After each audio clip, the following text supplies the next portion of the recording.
Welcome to the Your Family Dog podcast, where we celebrate the special bond between families and their canine companions. Our goal is to help families and dogs grow up together, one episode at a time. Welcome back to the Your Family Dog podcast. Today, we're joined again by Kathy Callahan, author of Welcoming Your Puppy from Planet Dog, How to Go Beyond Training and Raise Your Best Friend.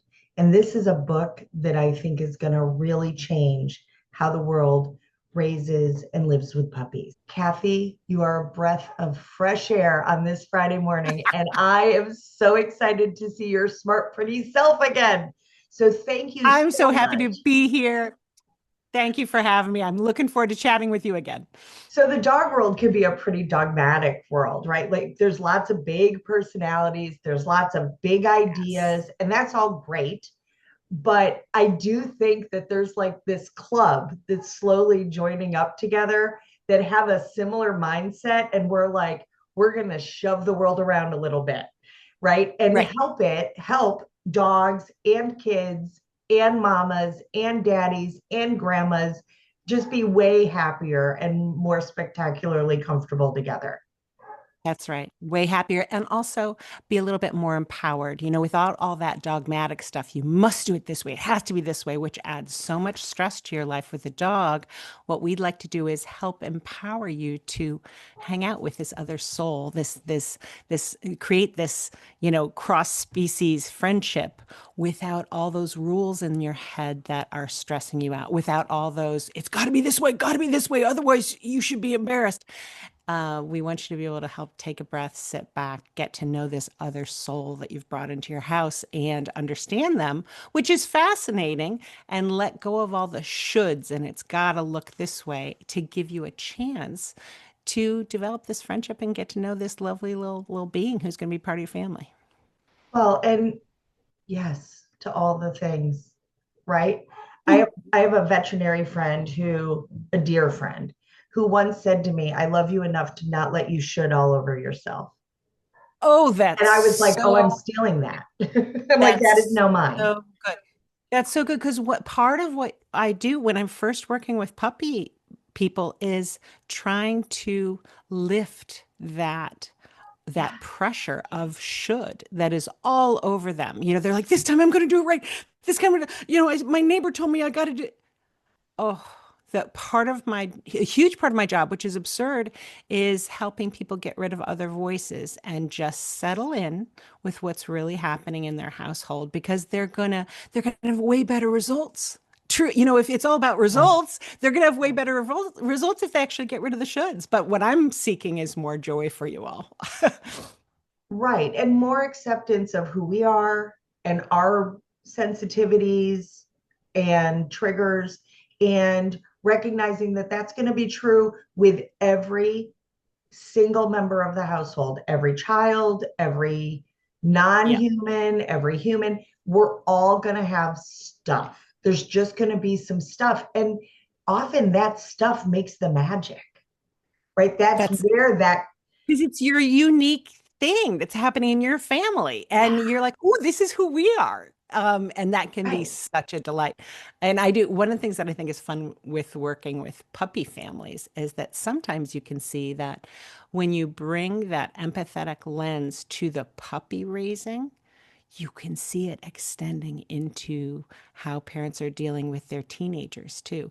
If you start those conversations like, I see that you don't love what the puppy's doing there. What do we think why is the puppy doing that? Why is he thinking that? Right. Because if you start thinking that way, you're going to get to solutions so much faster than Yeah. if you're just have this stable vision in your head of what you want the puppy to be. That blocks all of your effective decision making. If instead you let yourself wonder for a sec, wait a sec. Why is he doing that thing that looks crazy to me? If you let yourself wonder why they're doing that, that's where your answer is going to be. And what I love is that you can sometimes see in the parents, you can just sometimes see that extending to even how they view each other. Yeah. So I mean, Right. it's just Like it's it's not that your partner, okay, so this morning, this is a real life thing. So there's been a ton of stress in this house. all Christopher the is trying to get a new business opened, and you know yeah, what that's like, right? I'm doing what I do, which is often exhausting, but I love it, right? So it's a labor of love. I have not touched a sewing machine in 7 days. I am nearly apoplectic, right? And this morning, preparing to sit down to record the podcast, I go out to get a cup of coffee and the coffee pot's empty. And Oh, Chris casually says to me, "We're out of coffee." And I was like, okay, do the deep breathing. Like, we're not going to lose our Zen before 9 a.m. And I was like, okay, this is a conversation for later. I'm going to say my pre coffee answer. right. Right, right, And, right. and it'll be fascinating to see if there's a version of me without coffee because there isn't any. So, yeah. So, there's a little bit of what can I learn from this experience? Push down the blind rage Right. of how did this happen, right? And just go like, why didn't you tell me that you were Right. opening the last bag of coffee? Right. It'll be a conversation for Right. later. Right. And to put it into the puppy context, the dog context, the first thought you want to have is, you look at him reporting that without just going and solving the issue. Your first thought is, that's terrible and I'm filled with rage and that was a stupid thing to do. But what I'm trying to coax people to think about in the dog context is, wait, why So did he do that? So right, maybe he's he covered had a up. Zoom at, Yeah, 9:01, and maybe he got a call from a client at 8:25 that he didn't anticipate. So then he really only had 1 second, but he had to prep for the, so we don't have the whole picture. And the thing right. is, that is relevant for puppies as well, as you don't have the whole picture. So when you see them peeing or chewing the thing, or ruining your new shoes and playing with the leash on your walk, Being rather than, stubborn. it's very easy. We are so busy and we have so much going Yeah, on. It's yeah. easy for us. We've made this tiny little space for the puppy in our bandwidth, that we have this tiny little space. It's very easiest for us to be like, oh, and just get mad at Yeah. why it's not going the way it's supposed to. But I promise, the But there fastest isn't we, really a supposed to. well, right. I mean, the problem is that we have this vision in the head of how it's supposed to go, and it's just not going to go that way. And it's gonna, and the more you open yourself up to, wait, why did that happen? The more you're going to get to that original vision you actually had. Because if you will understand, the puppies need to chew, or the puppies need to at first go outside every half an hour to pee. The puppies need to do normal canine activities like digging. And once you start to provide that, once you anticipate that, suddenly the puppy actually starts looking the way you wanted, which was because he got all those natural needs, those itches got scratched because you provided him with a play date and a spot in your yard to dig and something good to chew. Suddenly, you know what he's doing? He's lying at your feet, which was just what you pictured when you Right. decided to get a puppy. And so, letting go of the shoulds, letting go of the vision of how you insisted it was going to happen, and opening yourself up to who this puppy really is. Not only is it nicer and kinder, more joyful, more relaxing, but it actually gets you to the original vision you wanted. So that's my goal in life. Right. So I love, love, love, love, love. Like, okay. So my goal was to read your book before the podcast. I did The not get the that puppy book, the accomplished. welcoming The your puppy pu- from the Planet Dog, welcoming your that one, puppy yeah. book. So, because that's what we're talking primarily about today. And it was my sincere goal. Like, I'm just going to knock this out. Like, it's an easy read. I love it. I've used up 2 highlighters. Stop. Like, the whole book should just be written in orange, right? So, well, okay, one, not that I'm still a human, like I'm still a jerk face in my own way. So I'm like, I was right about that. Kathy Yes. agrees with me, right? Right. Because I mean, primarily my business is catching people ideally at puppies Yes. and helping them get to an adult dog, Yes. right? Um, and sometimes that means going, hold up, right? I love that you said, because I say this all the time on the down low whispering, put that puppy in bed with you. Totally. Put that puppy in bed with you. Totally. Do your crate training during the day. Yep. You're not going to end up with an adult dog that demands to sleep in the bed every day. Nope. You're not. They're not going to pee and poop in the bed. They're Nope. not. I've done it with nearly every puppy I have ever raised. It has Me too. never, ever, ever resulted in somebody eliminating in my bed. Yep, me too. Never. So, so this is the thing. My advice is to do that if you want to. Like, so there, I still have a lot of clients who Are like, still no. not going to do that. But what I want to do is free you to do that if you want to do that. Because a lot of people feel that there's this rule that it would be terrible, terrible, and that all they want to do is pull the puppy in bed with them because the puppy's obviously lonely, obviously sad, obviously shocked to be sleeping alone. If your heart is like, dude, I'm just going to put you in bed with me, I want to free you to do that. I'm not going to insist. I've met enough clients where Yeah. typically I mean, I actually don't the insist, husband but who's I'm like, like, it's yeah. totally okay. Yeah, just it's totally fine. And I think it gets you in better places faster. I think that, one of the number one lessons, it used to be when you go to, puppy training classes, the first thing you have to teach the dog is sit and heel and stay. No, the first thing you have to teach your puppy is you are safe here Mhm. with me. I am your rock. And the faster you teach that, the more everything else is super easy because your puppy can relax into following you instead of spinning all the time like, wait, what's that? Oh, what's that? Wait, I've never seen that before. What's that? If you have established that you really are the rock for your puppy can trust you, then your puppy can settle in all these different circumstances that initially feel weird to them. They can settle into it because they're like, well, mom's here though, and she always, she never leads me astray. So I guess we're good. So I think the sleeping together gets you faster into that spot of safety. I do think it's critical that you are teaching crate training Yes. and alone training during the Yes. day, because if you let your puppy be attached and touching you 24/7, obviously we're setting up trouble.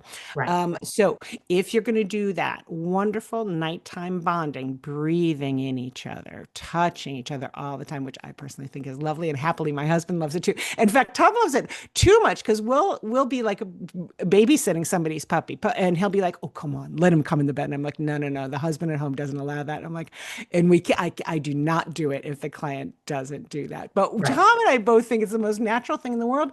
There's nothing better Yes. than the 3 a.m., you know, little Cuddle. puppy sneaking up onto your pillow. Anyway, it's not for everyone, but I think if you allow that, especially that first 2 weeks where that puppy is still just reeling from having been kidnapped from Planet Dog, from having been kidnapped from his litter mates, if you give him something that feels like that litter sensation of warm, breathing in each other, always touching each other, that gets them more quickly to that place where you become their safety. And that just sets you up for success. Well, and it makes, so in my experience, we all get better sleep. Yes. All of our stress is lower. And now Yes. I'm getting those cuddles that I can hold on to when the Velociraptor stage of the Yes. day hits, because I go, oh, but I just love him so much. So if you're not going to co-sleep with the puppy for a couple of weeks, snuggle puppy, Yeah. Yes. huge help. You Loves. can still lower your puppy's cortisol. You can Yep. still help them feel safer. Pheromone, and For people who don't snuggle know what Snuggle puppy. Puppy is, it's a product you can buy. It's like, I think it's what, $28 or something. I don't Yeah. know. It's a little stuffed dog that has a little heartbeat and has a little warm It something has in like it a that makes it hand warm. warmer that's non-toxic Yeah, yeah. inside. And so you stick that into, if you're going to be crating your puppy, stick that in the crate with the puppy. Ooh, can work magic for some Yeah. dogs. They don't need it for long. This is the thing. It's kind of a short-term product. They might start to love it, but they really need it just for, frankly, those first weeks where they're getting used to sleeping alone. Well, and interestingly enough, I've seen senior dogs Oh, who love a snuggle puppy. no kidding. And then I've also seen, I now have some clients, like I do a little bit of boarding where they're living with our family while their Yep. family's in France, right? Right. I have adult dogs who come with their snuggle puppy because that's their sleeping buddy. And you Interesting. don't have to Yeah. turn the heartbeat on Yeah. anymore. And you don't have to warm it up anymore. Right. But they destroy every other stuffed animal they have, but not their friend. But that's their Their friend. snuggle puppy is Yeah. their friend. And sometimes it gets a little bedraggled and it's still Sure. okay. They still drag around. It's kind of like, I don't know, the teddy bear you had when you were a kid. Yep. That's what it becomes Yep. like their Yep. emotional support snuggle puppy. Yep. There is also a snuggle kitten. They don't care. They just love something that makes them A warm happy. And thing. it Yeah. takes great, like you can do amazing photos because it's adorable. No, totally. Right. Totally. So, in a perfect world, you and I would each get to influence people when they're thinking about a puppy, right? So Yeah. that we can help make all of that more magic and less messy. Mhm. But a lot of times we're getting the call after a family already is like, this is a nightmare. My This was kids, I got the puppy for the kids. The kids hate the puppy. They don't want to be blah, blah, blah, blah, blah. yes. So Yes. let's Yes. triage that for them and love them. Yes. So let's talk about that. So that is a very typical call for me to get is the parent calling almost in a whisper. You picture them in a closet saying, With a glass of wine with a glass of wine, and they're and like, potato oh, chips. oh my God, I think this was a mistake. And it's a terrible feeling. They had all these visions. This is a beautiful thing they were doing for their family. It was going to be all kumbaya, and we weren't going to be on screens anymore. And now we're going to be all cuddled up together, watching our darling puppy, and he's going to be curled up in my 4-year-old's lap, sleeping. And instead, what is happening is the kids are screaming, "I hate the puppy. He's biting me." And the parents are arguing about whose job it is to take him out. And there's pee on the floor again, and somebody's shoes are chewed, and all that stuff. So all that couldn't be. That sounds like a nightmare scenario. What it is, in fact, is the most typical scenario of Yeah. what it is like with a puppy because most people don't understand how to set up for the puppy. And the thing is, it doesn't have to be this way. And this is what just kills me is Right. none of this had to happen. It just makes Um, me so sad for everybody. I'm like, come here. Come here. You don't know me, but you're getting a hug. First of all, let me tell you that like you are normal. You aren't a bad dog owner, and your Right. puppy is normal. It's not a bad puppy. You didn't get a Right. lemon. This is all normal. It's just this is a human planet dog problem is that you have brought this puppy, you've kidnapped this puppy from his family, not to make you too sad. But I do tell people that because the key is to get people to view the puppy with empathy because at this very moment they are angry at the puppy. And we want to switch that mindset to one of empathy because that becomes your training tool. Once you really start to see and understand the puppy for what he's really experiencing, suddenly ideas abound. Suddenly you realize, oh, wait, duh, why did I set it up this way? So I do talk about how this puppy didn't pick this like you've been excited about having a puppy. The puppy was not sitting there chewing, wrestling, jumping, digging with his friends, imagining that one day when a human family would come and take him and stick him in their kitchen, put him in a crate, tell him not to do anything fun. Like that was not what the puppy was thinking. So Or the anything he fact knows how to do. He doesn't know anything he how knows to do those other he things. doesn't know any of the human things, and you are shocked that he doesn't know to tap you on the shoulder when he has to pee, or that it's okay to chew on this bone but not the remote control. Why not? The remote control is crunchy and and it smells like humans. It's kind of fun. Like they don't know that stuff, and so um, I kind of just try to start with that shock treatment a little bit because once people are a little bit more open with empathy, like, oh, right, I guess the puppy's a little sad and lonely, then you can start showing them how to set up a world of yes for their puppy. So this is the real thing. Environment can be the way you set up the puppy's environment can be the thing that decreases almost all the stress in your household. And Or so, it can create all yes, the stress. oh, what I tell folks to do is to set up a puppy apartment. What I find is that people generally tend to do set up an area that's too small or too big for their puppy. They either put their puppy in a little pen where the humans don't fit and the humans have to go visit the puppy and then they get sort of tired of after day 3 they're like I don't want to sit in the pen with the puppy. So they end up taking the puppy out and then now we've got too big of an area. Now we've got the whole house, we're scampering around, it's not puppy proofed, we're pooping and peeing everywhere. The ideal scenario is to make your home smaller for a month, maybe 6 weeks, where this is the real potty training time, the real chewing time. This is where you're getting to know each other. You're all going to kind of try to live a little bit in this space together. For me, what works is I do my kitchen, and my mudroom. My kitchen and my mudroom together are gated off. They're big enough the whole family can kind of be sitting there. We can be cooking. Like if a typical family, like if you've got little kids, you did that, you can be in there cooking, you can be in there eating, kids can be doing homework, blah, blah, blah.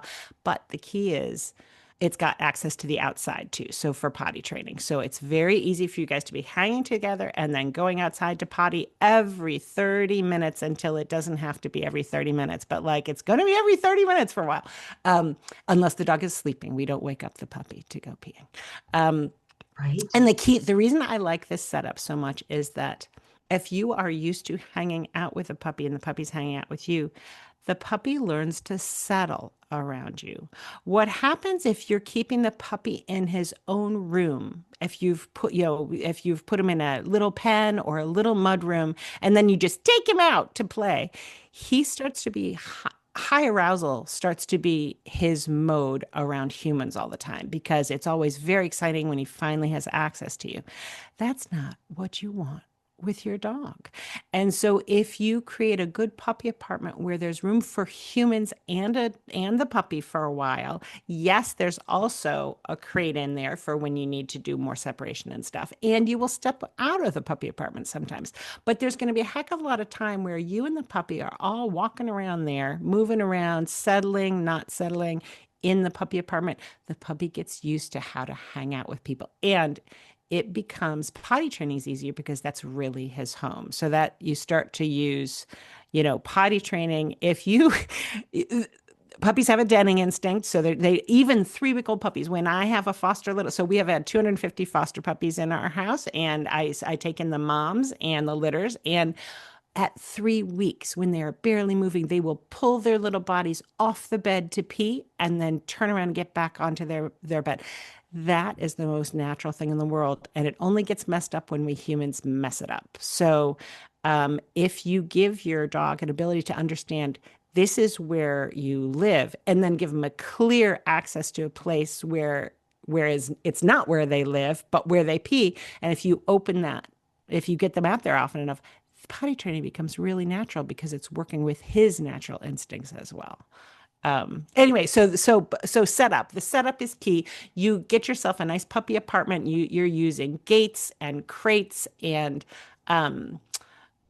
your family's natural inclinations, and you're going to learn a lot of good things. And that it's puppy proofed, and there's all sorts of things for the puppy to chew on, and nothing that the puppy shouldn't chew on. So the puppy's experiencing a world of yes. One of the things when I got my first puppy as an adult, I was like 30 and I didn't know anything, and all of the when I was thinking about what to name the puppy, Domino was on the list. And everything you'd read back then is never choose a name that ends in no, because you're going to be saying no so much that you don't want the name to be no. And I took that to heart and I was like, oh, that's really smart. Now that advice makes me so sad. You should not be saying no to your puppy all the time. If you are saying no, it's because you're screwing up. Like there's just no other way to look at this. Like the puppy is a baby. The puppy isn't messing up. There's no reason for you to be saying no. It's your job to set him up so that he does yeses. Right. And I will also say, like, as another component piece of all of this, your kids are watching. Mm-hmm. Your grandkids are watching. And so you and I talked about this a little bit. I really want this to be the last generation that thinks self-care is selfish and optional, and that empathy and consent are optional. Yep. Because we're getting it. Yay. We're finally getting it in parenting, where we're realizing, like, okay, instead of your child is behaving badly at you, they're behaving in a way because they're frustrated, they're dysregulated, right? Yep. The same thing is true for us. I almost melted down 20 minutes before this call. Right. And I just took deep breaths and said, you know what? This is a conversation for later. It's not an emergency. Right. And it'll be okay. It's not going to wreck my whole day, right? It's not going to wreck every podcast I record today. And then in addition, me blowing my top isn't good for me, right? So Right. as parents, as grandparents, we can, and I do think that there's a magic of grandparenting. We're not in the thick of it every day. So I can understand someone saying, like, listen, old lady, you don't understand what it's like in my life right now. And to a certain extent, I don't.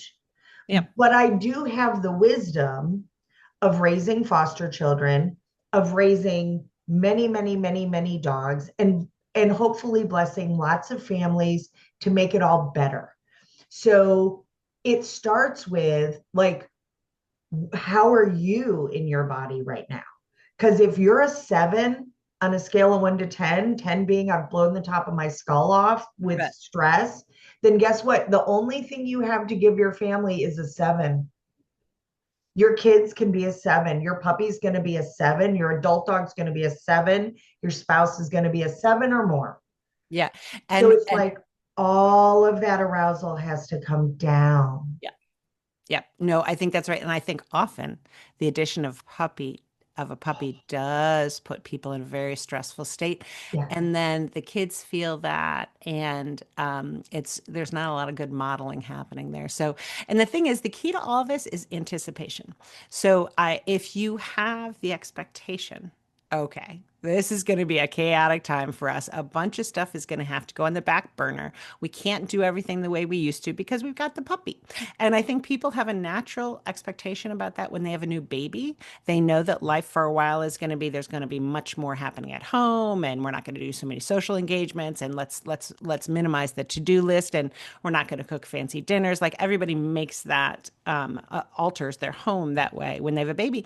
Guess what? Same thing for puppies, and it works beautifully. And one of the things that that always happens for me anyway is, so you're going to rearrange your burners. You're going to put some different things on the front burner. And what I find is I then stick with that burner rearrangement because I learned that the things that I've put on the front burner now, which is time at home, hanging out, low expectation, sit around, Cuddles. see what family cuddles, see what, walks in the woods, a little more outdoor time.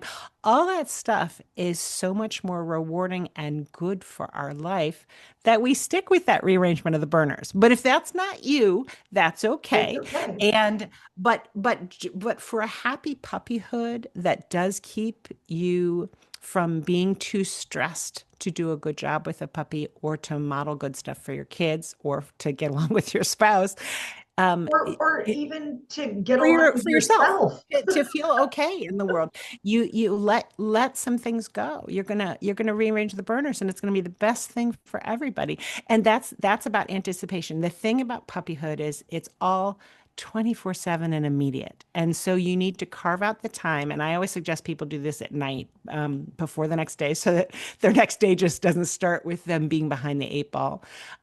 Sit around at night and think about, okay, what's the puppy's day going to be like tomorrow? Like, what are our difficult times? Typically, if you are a family with kids, with young kids, that's going to be getting ready for school and getting out the door while balancing the needs of this puppy who was just asleep all night and now is ready to engage. um, and then it's possibly also going to be right after school when puppy is super excited to see all those kids. And then it's going to be dinner. How are you making dinner, having homework happen?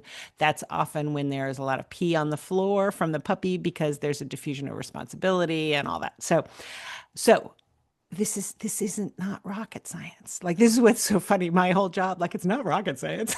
But the Science, it's not rocket science. No, right. So the night before, think it through. Spend 5 minutes thinking through, wait a sec, how are we going to handle preschool? How are we going to handle who's going to do what? Can we do a play date before the kids get home from school with the neighbor puppies, so that our puppies kind of taking the edge off a little bit, is a little calmer. Let's make sure we have a frozen topple ready for the puppy for when the kids come in the door at 3, so that the puppies in the puppy apartment, we hand over the topple the second the kids come rushing in. Kids have a chance to take off their backpacks, tell us about our day and stuff. Puppy finishes the topple. Now it's time to engage. And now is when it's good learning for everybody because everybody's a little bit settled. The kids have come home from school. We've had the initial chat. The puppy's had the topple. Now it's time to engage. What does that mean? And the most important thing you can teach families with young kids, or just honestly anyone, when you've got a bitey, jumpy puppy, that's the big, complaint from Yes. folks. The puppy is trying to engage with you. The puppy is playing the puppy game. This is what puppies do to engage with their beloveds. So you can take it as a compliment when they're jumping and biting on you. And that's what I tell the kids who are feeling sad, like their puppy's mean. I try to help them understand your puppy's picking you. Your puppy is picking you as a favorite. And that's the puppy game. Our job is to teach them how we show our love for each other and how do we play with each other here on planet human, because we don't want to play that way. We don't want those teeth on our skin and we don't want those claws on ourselves. So what do we do? It's our job to teach them. So the best thing is to start playing find it. Well, the puppy's in the puppy apartment, the kids are outside that gate. The kids, even 2-year-olds, can do this. The kids, you keep some kibble always ready, always ready, Always. so that the kids need to be armed. And frankly, I feel naked if I don't have something to throw. If a puppy's come running at me and I know they're going to bite me and jump on me, shoot. If I do not have kibble in my pocket, I'm like, uh-oh, spaghetti-o. So Oh, I'm first, going to get nailed. yes. And so There's my punishment. there it is. So you got to play find it. So the kid tosses a piece of kibble over that gate and says, find it. And the puppy, hopefully you have taught the puppy how to play this. So the puppy knows what the word find it means. The puppy's like, oh, cool. You know how to play Right. that. Spins around, grabs the treat, turns back around with this great look on his face, like, what? And now he is not thinking about biting and jumping. He's staring at the kid like, wait, what? You know that game? Then the kid sends Right. another one, find it. He spins around, he gets it, he comes back. This time he sits because he knows this game. And it's like, whoa, I like this. I can engage this way. Now you're off to the races. Now even a 3-year-old can start asking for a touch, put his little hand out and say, touch. The puppy touches. Now that you play that for a little while, find it, touch, sit, spin. You as the adult can teach these things, then the kids can play them over the gate. Now that you've done this for maybe 3 minutes with the kids, now you can open that gate and the kids can go in without being mauled because they can keep throwing a piece of kibble on the floor and the puppy scrambles after it. And the puppy's arousal is lower because Right. they've begun to engage with each other. And so that's all they want. They want engagement. You gotta help teach them how to engage. Well, and also like the sniffing and finding, there's dopamine there. Yes. You're cooling off the brain because they're using their noses. You bet. You're really lowering their stress, lowering their prey drive, helping them to go, oh, this feels great, right? So Absolutely. it's I often say puppies show us to a certain dogs show us what enrichment they crave, right? Yeah. What activities they crave, just like our kids. If I have a kid who's tapping everything all the time, like we're getting a drum kit, and it doesn't matter if I want a drum kit or not, Right. this is like at least I can like maybe they'll make $1 zillion and buy me a big house. I don't know, right? Like, but I'm gonna Can't hurt.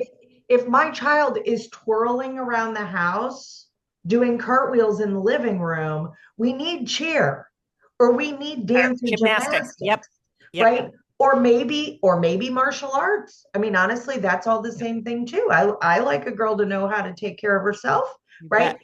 And so instead of no, no, no, stop that, Yes. put up the basketball hoop outside so Right. that they're not bouncing the ball in the house and shooting at your lampshades. So there's a lot of, but I do think that to a certain extent this is like an old lady lens because we've watched it, we've done it really badly in the Right. past, we didn't know any better, and You're we're like, right. wait, it can be awesome, No, learn from us. We've made all right? the mistakes. I Right. have scars, y'all, like Sure. Sure, you bet. But I think that's such an important point that the puppy will show you what the puppy needs. And so yeah. the puppy is coming to you from Planet Dog, is going to be doing some natural Planet Dog things. What are those things? If your puppy is constantly digging at corners, digging in the carpet, digging in your couch, Oh, let's go in the backyard and create a digging spot for that puppy. And Or use a obviously, ball pit. or use a ball pit. Like Yes, let use a like pit. Yes, drop kibble in a ball pit totally, totally do that. and And let them dig. They'll have a great time. they'll have a great time. You will get a lot of laughs seeing Yes. how much they're enjoying it. Everyone's stress is going to get lowered. Yes. Then the puppy is going to come and cuddle up with you. And this is one of the things that, And you so can when, do it in the bathtub. You can do it with water with balls in the bathtub. Like you can do yeah, all this amazing. We're going to prepare you for baths. We're going to teach you how to use your nose. We're going to do all these things. And I can just, and you know what? If they pee in the bathtub, guess what? You peed in the bathtub no, it's too. fine. Don't tell No, me you no, didn't. it's fine. And we're going to rinse it off in the bathtub. Like Yeah, there's no, your kids will enjoy taking a bath with all the silly balls in there. that's right. Like it's it's such a precious time It is such a precious time. and And it's short.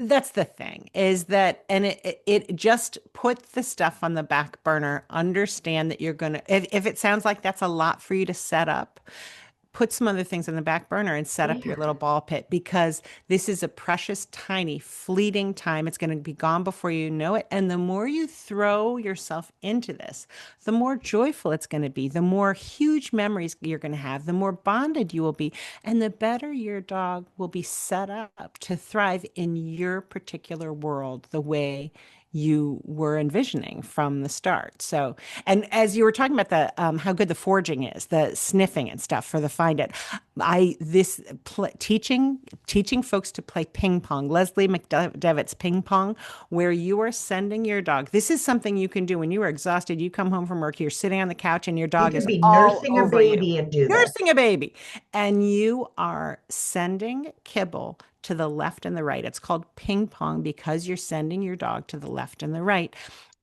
It clicks every box for everything you want to teach this puppy. So you've got a little kibble and you're sending a one to the right and he runs off and he goes and he finds it. Now he's foraging, he's sniffing. It feels great to him. That is making him feel like such a dog. It's feeling wonderful. He spins around, turns back to you like, what the heck was that? Guess what you just taught him? You taught him to spin back to you. Every single time you're teaching a dog to come back to you and it's rewarding, you are setting yourself up for great things. So he comes back to you and he looks at you. Now, depending on what you've taught, you can ask for a sit. And the second he does it, you say yes, and you pitch that piece of kibble to the left. Now he runs. He gets to do more foraging, more sniffing. He spins back. He comes to you. Once again, he's rewarded for returning to you. You're setting yourself up for a great recall. You're setting yourself up for him to come back when he escapes out the front door because the remodelers were there and you didn't really realize that you Right? didn't Somebody understand. open the door. So this time you can ask for a touch. Next time can ask for a spin. You can ask for any number of things. As he returns to you, he does it. You say yes. You send him off to the other side.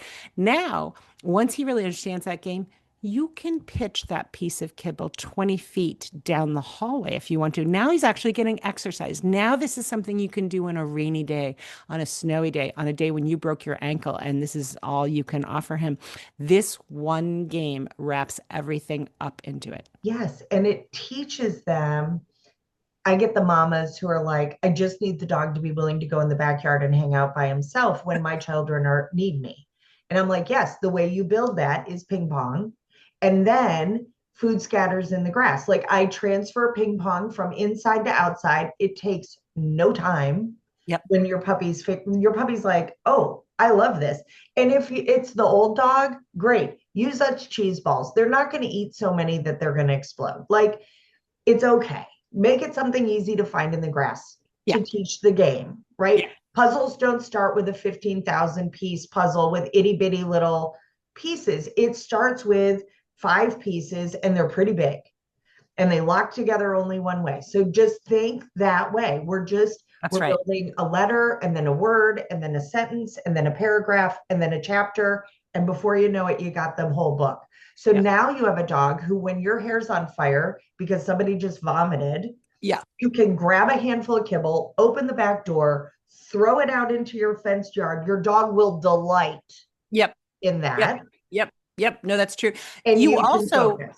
That's right. And you also, but you do have to teach them how to play Yes. that game. So they're Yes. not automatically going to be able to do So that. they're And you not clamoring at the door because they at never the door. see you. You need to help them. So at first, when you play that game, you're still there with them. You're right next to them. So you in the beginning, it's a scatter while you're right there. Then it's a scatter and you walk 20 feet away. Then it's a scatter and you walk inside for a sec, but you come back out. Then it's a scatter and you walk inside for a second, you come back out after a minute. All you got to do all the stuff with baby steps. And the problem is because puppyhood is so intense and people aren't prepared for it to be intense, they want it to be perfect immediately, which just sets them up for a ton of frustration and then they're sad. And so Well, they're missing that it already is perfect. that's It's exactly right. This already is just, perfect. yes. It's like parenting. We're just molding. Yeah. That's all. You're Yeah. just No, recognizing what their needs are. You're meeting those needs, and then you're morphing them right. into something that works for the whole That's community. it. You're meeting them where they are as a little puppy from Planet Dog. Slowly but surely, we teach them how to hang out as a puppy here in our world. But you got to meet them where they are first and then expect that it's going to be, he's a baby. He's got to learn these things slowly. You can't be in a rush. You got to go slow to go fast. Right. So, And smooth. Like that's what yeah. makes it not bumpy. Is Yes. slow and smooth is fast. It's fast. Like those early months with kiddos, it's magic and it's really hard. And it's really hard. Yeah.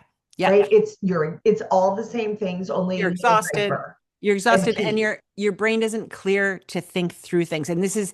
this is why like the night before, like get together with your Yes. partner the night before the Like day's who's over. doing what? Like Who's let's doing what? Make your plan before you're overwhelmed because you are going to be overwhelmed. So if and you before you know it, your kids are really, really going to be able to help because there's a lot we can do with a 2 and a 3-year-old. No, that's really right. And the thing is, the families with kids, those puppies are tireder because just being around kids with them running around, being chaotic, that's a lot for a puppy to absorb. It can be fantastic socialization for them because there are a lot of noises and there's trucks and all that stuff. Those puppies sometimes grow up bomb-proof because there's all that stuff happening, but it's a lot to oversee and it can be exhausting. And so if you just take the night before, get yourself together, think about, okay, when are we going to be eating what toy do we have anything frozen in the freezer for this dog to have when we can't pay attention to him? Right. Do we have any play dates lined up? Who's going to do like a bunch of little training sessions, little 3-minute training sessions where Mhm. basically you're playing ping pong, but You can do it on the toilet, people. I you love can, you. this You can is do it on the you toilet. you can, and I will sort of have people also plan a thing to teach through their day. Sometimes people are overwhelmed by the idea of training because it seems like it's going to be Right. I'm like, you're super just hard. teaching. It's nothing. It's nothing. And so what I'll tell them is, so every time you go get a cup of coffee, teach a sit. Every time you go into the restroom and your puppy's following you, teach it down. Or teach a stay right outside the bathroom floor, like that's a stay. And then anyway, you can make your everyday life a signal. Put treats right near there so that whenever you go get the mail, you're going to teach this, and you're going to do. It's just a little reminder because those little things, your puppy is way smarter than you think and can Mhm. learn so much more than you think. They're receptive, meaning what they can understand. Language capability is that of a toddler. And if you have ever been around a toddler, They they know understand everything. everything. And so You can't pull one over on them twice. you cannot there, and plus they're watching all day long. So they're so capable of learning so much, and you're going to be a lot happier when they learn stuff. So go ahead and teach it. So make sure that people always, people will adopt a puppy and they've had him for a few weeks, and I come and I do a consult. They're like, we taught him to sit. And then they show me and they're so proud. And I'm like, that is so awesome. I don't really share with them that my 5-week-old puppies that I'm fostering already know sit, touch, and spin, because Right. Or they that the 7-week-old puppy is already basically house trained. no, totally. It's just if you focus If you and if know, you, if you, right, if you, so this is all from the benefit of raising litters, right? yes, yes, Getting that early development, understanding what you're seeing. My parents have been breeding and showing dogs since 1979. Oh my gosh. What breed? Well, they started in Doberman Pinschers. Okay. Then they got Dalmatians, and they had Dalmatians for 30 years, I think. Oh my And gosh. then my mom decided she wanted something she could whelp on a table. So she switched to Swedish Valhund. So, um, there's been, and we fostered lots of mixed breed puppies. Like I tell stories all the time about this litter was just about that. We had a female Dalmatian who loved being a mama. Yes. And so she had a litter that was at about 5 weeks, like starting to eat solid food. She was still in great condition, and the local shelter got puppies that came in whose eyes were still closed. Yep. And so we said, absolutely. She's in milk. If she'll accept them, we'll raise them. And so we had two litters of puppies that were, maybe 3 weeks apart in age. The Dalmatian puppies were puppy, puppy, puppy. And the mixed breed puppies were chick, chick, chick. And if you wanted everybody, you went pup, chick, and then everybody came. Hilarious. Right. So I had the benefit, the blessing Yeah. of that chaos in our Yes. house Yes. and learning this can be way easier. Learning, oh, your puppy's just really tired. Yes. He's chewing on you because he needs something to suckle to go to sleep. Yes. Right? Yeah. We would give the baby a pacifier. We wouldn't tell them, no, Right. don't cry at me. Right? Like we wouldn't do that. Right. So understanding that this can just be just more magical, which is, I don't know, I want more magic. No, I think that's right. And I think you can't understate how much you learn by hanging out with a litter as they open those eyes and they start to hear and they start to learn stuff because that is magic. And you learn how smart they are so fast. They are paying attention to And everything. that they have opinions from the moment they're born, No, that's right. And just like human no, babies. that's right. And that's what makes it so fun to sit back and watch them and see who they really are. Yes, you can shape them just like human babies. You can shape around the edges, but guess what? They also are who they are. And so you want to find out who they are, relish it, and then work around the edges to make it work within your life. But anyway, they're so much smarter than most people think. And the more you do those tiny training sessions that you think you're dreading and you think you don't really know how to do it. It's not that hard. And it's Um, fun. it's fun. Just do a little sit, do a sit, touch, spin down through, teach them to go through your legs. It's hilarious. Those little things. And frankly, you don't even have to go much further than that. You just do those things and keep practicing those things and enjoy it and delight in how good they get at it. And then you can, so if you don't want to teach anything more than that, you can start to whisper the cues. Are they going to do it if you whisper? What if you're sitting on the ground? Do they still listen to you if you're sitting on the ground? What if your back is turned to them and you say the cue? Are they still listening? You can make those five first simple cues much harder if you're so inclined. And I think you should because your puppy, if you're doing this every day, 3 minutes, 3 times a day, if you're doing this stuff, your puppy's going to learn it really well. And it's going to be really fun and it's going to help your puppy feel engaged with you and connected to you. And it does tire them out a little. A little bit of brain work really will help to settle them. And then they're ready to snuggle on the couch with you. Oh, one other thing is what I was going to say about when you were talking about sleeping in bed with you. Yes, you get all that delicious snuggling. And then sometimes during the day, you don't get as much of that because they're out and about. And one of the things I see with houses with kids all the time is that when they have a bitey, jumpy puppy that the kids have not learned how to engage safely with the puppy doing training games and stuff. The kids will, every time the puppy does try to fall asleep, that's when the kids will go over and diddle with the puppy. And this is just, I bring this up every single time I possibly can because I absolutely understand that desire. And it's so important not to let that happen. Or at least the second the puppy indicates the puppy doesn't want that. First of all, if the puppy's in the crate, nope. The crate has to be a safe space completely. But if the puppy has fallen asleep on the floor, on a dog bed, on a couch, and the kids run over and that's when they want to cuddle with that puppy, I'm going to be watching like a hawk and I'm going to let the kids sit next to the puppy, maybe put their hand on the puppy. But the second the puppy kind of raises his head like, oh crap, I don't want that, or tries to move away, that's the end. We are not going to do that then, because They're a that's little how you, overstimulated. Like they that, need yes, time to settle. this is how you get a puppy who ends up biting people who sit next to him on the couch, is because he has not been respected. That happened to my brother's dog, ended up that way because they just couldn't learn the lesson of leaving the dog alone. And so Well, he ended right. up, I'm like that whole saying of let sleeping dogs lie. it's for a reason. It's just disrespectful. If you have fallen asleep, do you want someone touching you? Right. Right. And your Anyway, kids too. Like I get it. Like you see that sweet face yep, taking a nap and you're like, oh my God, my baby is so beautiful. yep. Don't touch. Right. Don't Now, touch. if the puppy is so connected to you that the puppy has come over to you or your kid and fallen asleep in your lap, hooray for you. Have at it. Perfect. I'm talking about when the puppy has gone into a corner to have a little rest away from you and you follow into the Yeah. corner. That's a big no, because again, the puppy needs agency and you want And to you get respect. dysregulation. Yeah. Yeah. So. So thank you so much, Kathy. The hour went way too quickly. Oh, are we there already? I It did. know. Yeah. So thank you so much for making time for us today. Thank you for having me. It's always a delight to talk to you, Tina. And thank you for all of you, the listeners too, for spending your precious time with us today. We hope that this is a blessing to you and your family. That's it for today's episode. Thank you so much for spending part of your precious day with us. If you enjoyed the show, be sure to follow, rate, subscribe so that you never miss an episode. We'd love to hear from you.